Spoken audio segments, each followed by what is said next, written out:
Good evening and welcome to the Sensory Spa. My name is Jeremiah. Please join me. So, Blackjack is certainly one of, I think, the most fun games one can play at a casino. It is a lovely combination of some skill and strategy, along with a lot of luck. However, if one plays what is called basic strategy, sometimes known as the book, you can get your odds very close to 50-50, about as close as you can get to 50-50 odds in Vegas. Always remember, when you are gambling, the house always has an advantage. In a modern blackjack table, it is going to be very difficult to find games for less than $25 if you're playing on the strip. So what that means is the minimum bet is going to be $25, which I know is quite steep. So let's say that you are prepared to play for fun and you have, let's say, $500. Now, I don't know about you, but to me, $500 is quite a bit of money. You may be able to find games off the strip, or maybe even in downtown, a $10 game or a $15 game, but the days of $5 blackjack and single deck shoes, unfortunately, are over. Now, the next thing you're looking for when you sit at a table is you want the blackjack to pay out 3-2-2. What that means is if you place a $50 bet and you get a blackjack, meaning a ace plus a 10 card, it'll pay out your bet plus 50 more percent, so half of your bet, so another 25. So a $50 bet would pay out $75. Now, modern Vegas, it doesn't always do that. There's a new trend, which is I find very annoying, where it only pays out instead of 3-2, 6-5. So a $25 bet, which is very common now, you bet 25, you get a blackjack, you win 30. Womp, womp, womp, womp, womp, womp, womp. I think that's what that is. I should double check my math. But I remember I was playing recently and I was very disappointed by this new trend. I don't like it. I don't like that new rule at all. So really look for tables that at least pay out blackjack 3-2. Old rules, you used to be able to split aces and you would get more than just one card. They changed that rule, I don't know, 10-15 years ago. Now you only get, if you split aces, you only get one card. Most places don't let you double down after splitting anymore. There's a lot of rules that have become less favorable to the player. But anyway, let's say you have budgeted $500. I know that's a lot, but it's not that many bets to sit down. So you're going to sit down with $500. So let's go. And typically in a casino, by the way, the white chips are often ones. The red chips are often $5 chips. Not always, but pretty common. The blue chips, blue orange are 10. The greens are usually 25s, and black chips are typically $100 chips. Not always. Any casino can do whatever they want, but that's kind of a guideline. Okay, so let's say you sit down with $500, and let's say these are $25 chips. So 10 of these would be 250. So 1, 2, 3, 4, 5, and 10, and that's 250. And match that stack, and that gives us $500. Okay, so we sit down, we get $500 in front of us. Another thing that's important to know and remember is that when you sit down at a table, you will always slide your money to the dealer, and you'll put the money flat on the table. You'll never hand the money directly to the dealer. You'll just place your money on the table. The dealer will take your money, count it. They have a little slot thing here. They'll put it down in the little slot, and they will count out your chips for you in whatever denominations you would like. Okay, so and another rule of etiquette, if a table and you have 3 or 4 players playing and the table is hot, it's a winning table.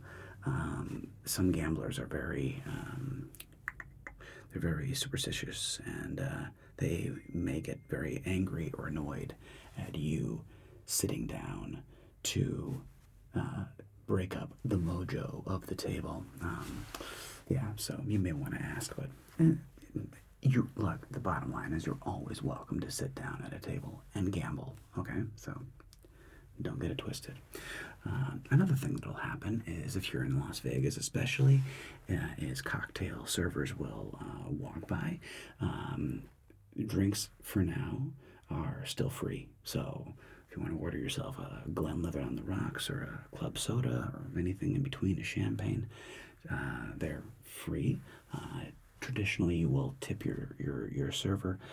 Generally speaking, because the drinks are free, I always give my cocktail servers $5 tips. They're working hard, and they're keeping you from getting too thirsty. So we always want to make sure we take care of our waiters and waitresses. Well, I'm not sure there are any waiters. I think they're all waitresses still in Vegas for now. But okay, so you sit down, you have $500 in front of you, and let's say we have a player sitting to your right. And let's say this player also sits down with $500, and we'll play like a basic strategy versus a wild better, and we'll see what happens. So 1, 2, 3, 4, 5, and 5 is 10, and that's 15. Oh, did I grab the perfect stack? Ooh, I almost grabbed a perfect stack of 500. Okay, so let's say they sit down with 500 as well. All right. Okay, so we have two players, and let's see how the cards play out. Now, again, the rule in blackjack is that you're trying to get as close to 21 without going over, and the house now has to stand on a hard 17 or better. So if I have to keep getting cards until I get to a hard 17 or better, and then I have to stop. You can stop at any time, so you never have to get another card, no matter what. That is quote unquote your advantage, and yet the house always maintains a 1% advantage, no matter what. It's always like a 1 point something percent advantage. Okay. Let's play some cards. So the house will say place your bets, and place your bet, maybe $25 bets, so $50 bets. Let's say $50 bets. It makes my math a little easier if we do $50 bets. That way we're not doing that, because otherwise if we get a blackjack, I'd have to pay you out half of 25, which would be, what is half of 25? $14.50. They don't have any 50-cent pieces. So, no, it's not 14.5, it's 12.5. Maths. I don't have like 50. Anyway, it'd be annoying. So for ease, for me, let's just say you're making $50 bets just to make my life easier. Okay. Now, let's say both players have their bets, and we get cards, and the cards come out of what's called a shoe. This is a 6-deck shoe. It's been shuffled. I never have any idea what the deck order is going to be, and we can go like so. So that's a 4 because the value, let's put these cards on the inside like so, as you can see them better. The value is always the face of the card, or paint is a 10. Aces are 11 or a 1. 6 and 7. 16 versus my 10. Okay.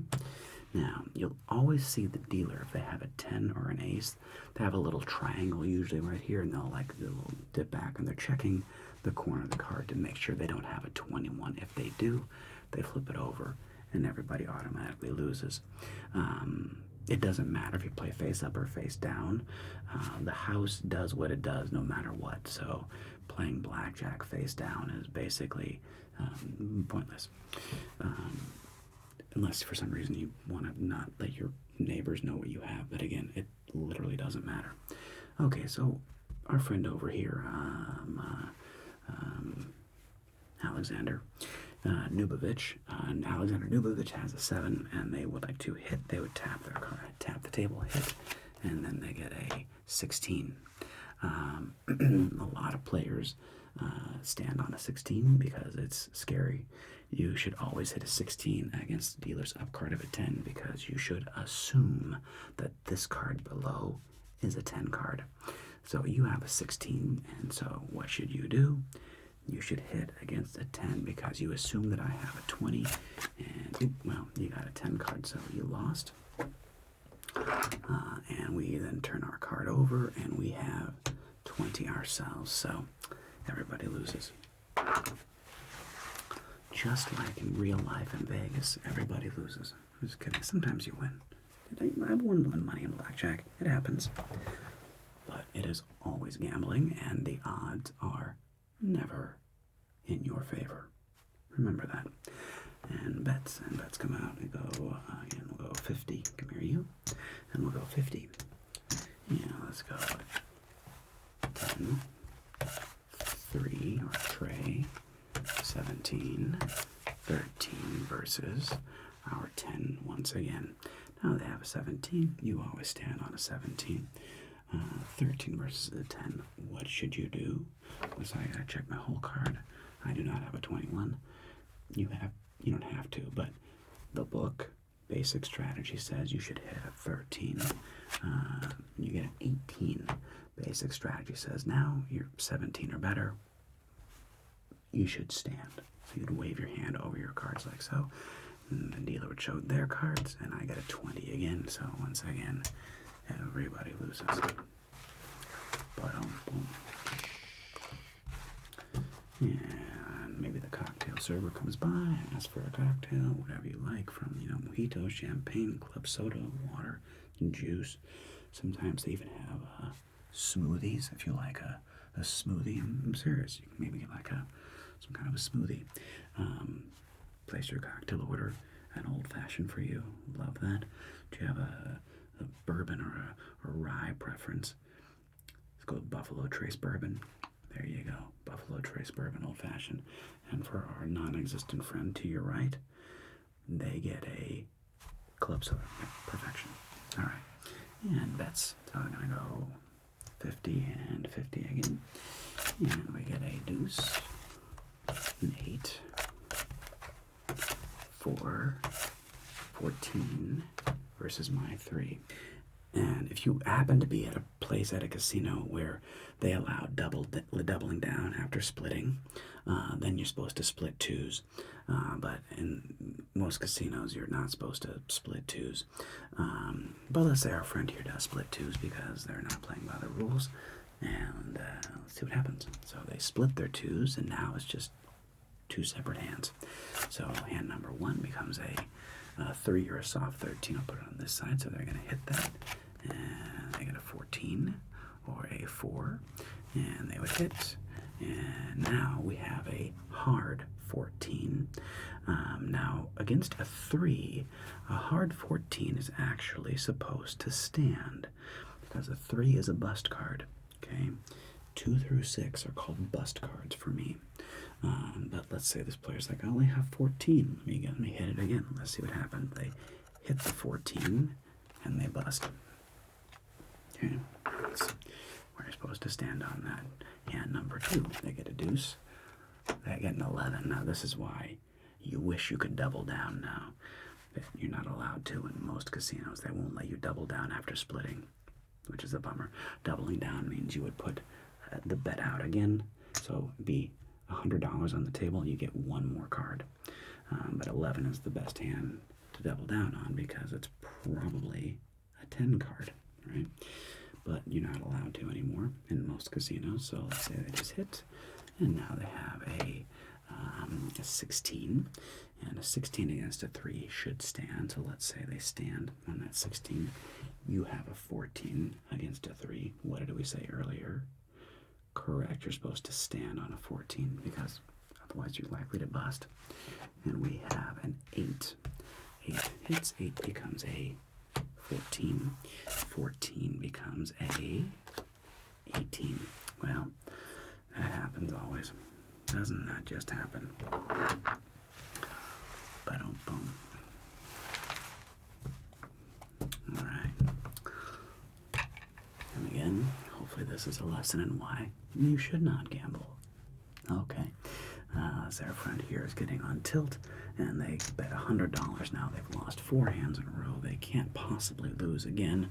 So now they bet $100, and you're just going to keep betting 50, although Maybe the count did go up a little bit if you were paying attention, but we'll see. Okay. I can explain that more, what that means in a little bit. So let's see what happens. We get our cards. We get a 10 card. We get a 3. You get a 20. You get a 12 versus our 10. Okay. They get a 20. They're going to stand. You have a 12. 12 against a 10 card. Hits very good because you only have 12. And, oh, 21. Perfection. You're, of course, going to stand on that. And we get a 14. As long as we don't get a 7, we got a 20. So what that means is you win, and our friend over here is very upset, and they're probably cursing to themselves about getting a push because they wanted those 10s to pay off. Okay. And say they let that ride, and you just take your profit there and bet 50 again, and they get a deuce. 6, 6, 16 versus our 10 card. Okay, 6 against a 10, they just hit. 6 becomes a soft 17. Now, technically a soft 17, you're supposed to hit. You are mathematically, you win like 0.03% more often if you hit a soft 17. But they're going to stand on that because they're like, I got 17. And not play by the book. You have a 16 versus a king. Let me make sure I don't have 21. I do not. 16, you are supposed to hit. I know it's a scary hit. Looking for 5 or less. Hey, look at that. 18. Okay. 18, you're going to stand on that. And our king turns into a 14. I have to hit. I get an 18, so I push with you, and they lose their $100 over here. And now they're getting very upset. They're getting very upset. And they go, okay, I can't lose 5 hands in a row. And they retrace chips, and they're going to go with, I'm going to bet $200. They're going to bet $200 right now. You leave your 50 out there. You each started with $500. And they get a 9. Ace for you. 11 for them. 4 or 14 versus our 9. Now they would normally double down, but they don't have any chips on the table, so they can't, so they're just going to hit. And good thing. Now that 11 turns into a 13 against a 9. A 13 against a 9 is supposed to hit. 13 hits. 20. Alright. Now you have a 4 or a soft 14 because the ace can be a 1 or an 11. So, of course, you're going to hit. Let's see if we can make this hand better, right? We hit the 14. Alright, now we have an 18. Now, this is a tricky one, or I don't know. It makes sense if you think about it. So you have a soft 18. Do you think you should hit or you should stand? You should hit because you assume this is a 10 card, right? Okay, in your brain, you gotta think this is a 10 card. So the book says you have a soft 18. Let's hit. Let's see what happens. Soft 18. Now we've got to do the math. So now we have a 9 plus 4. We have a 13 again. Okay, so 13 hits. 13 hits comes a 15. 15 against a 9 still hits, and it gets a, ooh, now we bust. So we tried, but we went a little too over. And we have a 19, like we said. So in this case, our friend did actually stay alive, didn't they? So $200. And they're going to stay alive and fight another hand. Okay. Their strategy paid off this time. The big bet won. Alright. And now they think, okay, I won that big hand. My luck's going to turn. They bet 100. And you're going to bet 50. Okay? Now, varying your bet. You're keeping it nice and smooth. And we get them. They get a 3. Ace for you. 8. 13 or a deuce versus my 8. And 8, they just hit. 8 becomes an 18. They're going to stand. You have a soft 13 or 3, you of course hit. And that becomes a nice 21. Outstanding. Stand on that. You always stand on 21. And we get an 18, so you win. And our friends over here push. We tied. And your bet again. Okay. All right, say they let it ride. Okay. Ace. 10, 21. 21. Very nice. And and everybody has a 21, so I'm just gonna flip it. 20. Okay, so you all win 3-2. So that means you're gonna win 75. So 50 plus 75, and they have 100. So they're gonna win 100 plus 50 on the back side. So 100 plus 50. Okay, they're working their way back to even. Not too shabby. And let's say they're gonna still go with 100. And your bet, let's say you stick with 50. You're playing long game. By the way, you can always vary your bet if you want to. It's totally up to you. You get a 7, 4, 17, 10 versus my 9. 17 basically always stands. A 10. Now, a 10, you actually double down against everything but a 10 or an ace. So, yeah, doubling down, you take the same bet, you place it on your cards, you get one more card, and that is a 10. So you got a 20. Very, very good. And we get a 19, so you win. There we go, and there we go, and they lose. They lose.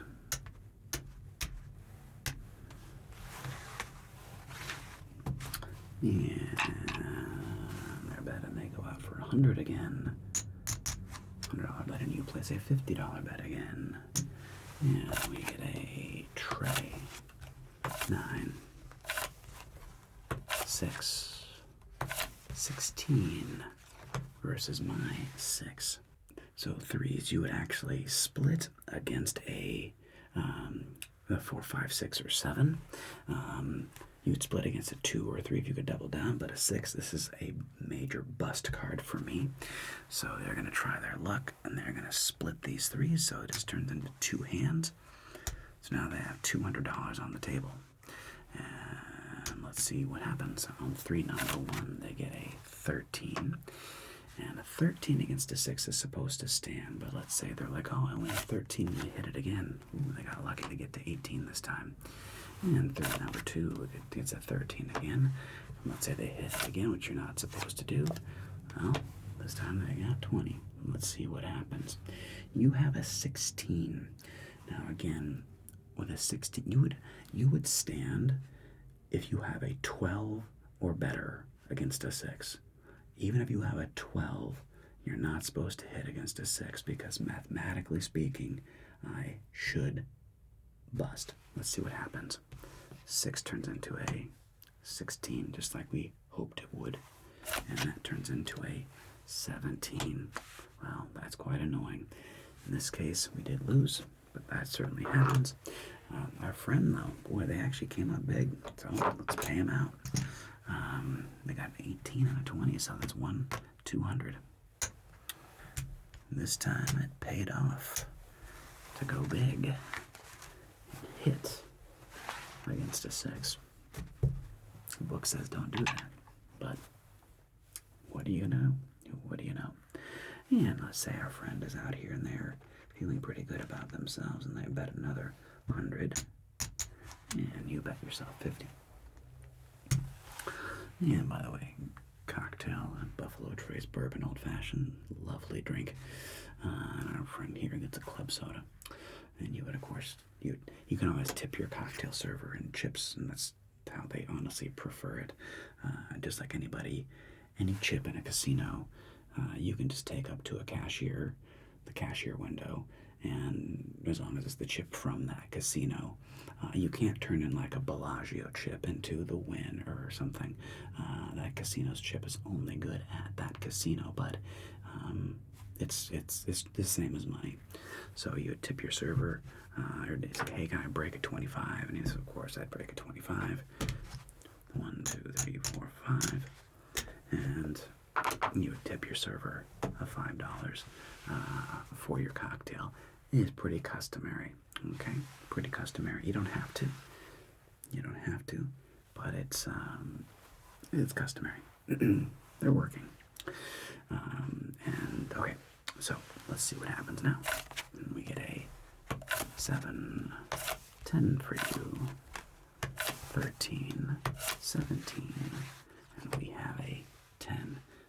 Check, make sure it's not a 21. It is not. And they have a 13. Their 13 would hit and becomes a 16. 16 against a 10. They're supposed to hit. I don't know. People are weird. I don't know how they think sometimes they're supposed to hit. Let's say they hit like they're supposed to. Oh, there you go. Well, that time it worked. 18. And you have a 17. 17 always stands. Hard 17 always stands. Unless you just have a weird gut feeling that you need to hit. But the book always says you stand on a hard 17 or a hard 18. And we have a 12.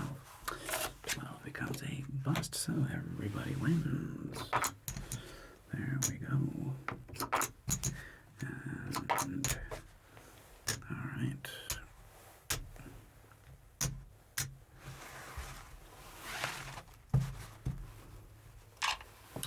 And bets, and they're going real big. Let's say they go 200. They're on a streak. And gamblers know that streaks are streaky. So they bet 200. Let's see what happens. And they get a 4. And you get a 7. And we get an 8. 13 versus my 10. I do not have a 21. Now, in this case, a 4 an 8 or a 4 would not split against a 10, because I probably have a 20, and splitting 4s just wouldn't make any sense right then. Yeah, you'd only split 4s against a 5 or a 6. So they have an 8. An 8 hits and becomes an 18. And an 18 would stand. You have a 13 against a 10. 13 hit. 13 becomes a 16. What do? You have a 16. You're supposed to hit against a 10. Hits. We did bust. Bust out, and we get a 20. So our friend loses. Our friend loses the big bet. And they come out and they go another 100. No, I bet and you bet 50 again. Yeah, let's see, they get a 9. Tray. 16. 14 versus my 8. 16 versus an 8 is supposed to hit. Let's say they do. They're supposed to. Oh, they busted. You have a soft 14. You're always going to hit a soft 14 because let's see if we can make it better. And now we have a hard 14, which you're still supposed to hit against an 8. And we hit that, and now we have a 16, which against an 8, again, you're assuming this is a 10 card. You're supposed to hit that 16. Oof, bust. Let's see if it paid. No, it was an 18, that's why. We assume that card underneath is a 10. More often than not, it is. And let's say they come and they slow down. They bet 50 and you bet 50. 4, 9, 7, 18 versus my 7. So 7 against a 17 hits. Then I get an 18. They're going to stand on that. You have an 18 or 9s. Now 9s, you actually typically split on everything but 7, 10, or ace. Because again, if this, the reason you don't split your nines right now is it's the old one in the hand versus two in the bush. So you have probably a winning hand, unless this is an ace. You have a winning hand, so it's better to go for the win now than hope for the win later. Okay, so you're gonna stand on that, and let's see if that holds. And we have a 12. 12 becomes a 21. Oof. That's annoying. No, it's a 19, but still. 21, still a 19. Everybody still loses.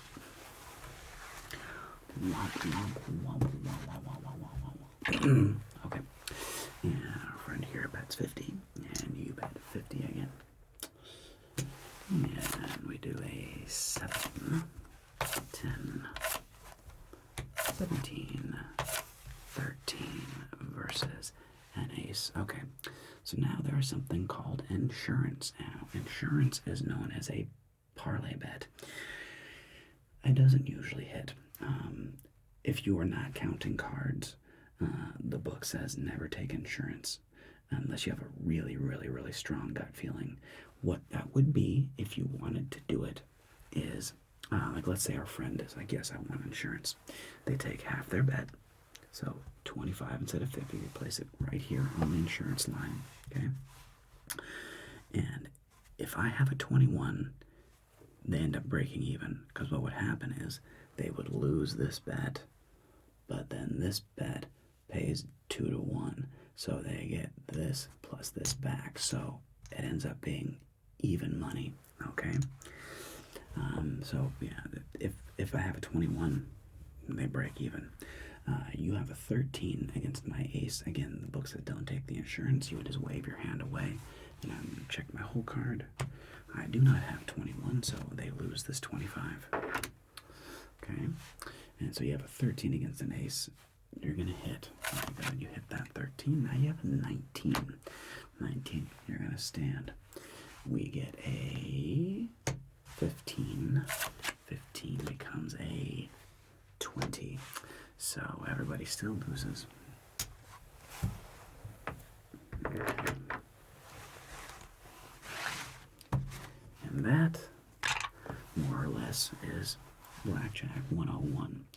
Now let's count up and see where we're at. After everybody starting off with $500, our friend has 200 right there. And it looks like they have 325, so $325. I'd color that up. So coloring up means turning your small chips for bigger chips. So you can just carry those around easier. So they get 325. And let's see where you're at. So we have 1, 2, 3, 4, 100, 200, 350. So 1, 2, 3. 1, 2, 300. So in the end, you ended up about the same as our wilder, looser gambling friend. You have 70, 50, 370. So you still lost some money. But as we always say, it is gambling. Only put as much money on the table as you are 100% willing to lose. And once you set a hard limit of I'm allowed to lose, let's say $500 is what your budget is. The key is if you hit that $500, you stop. You're good.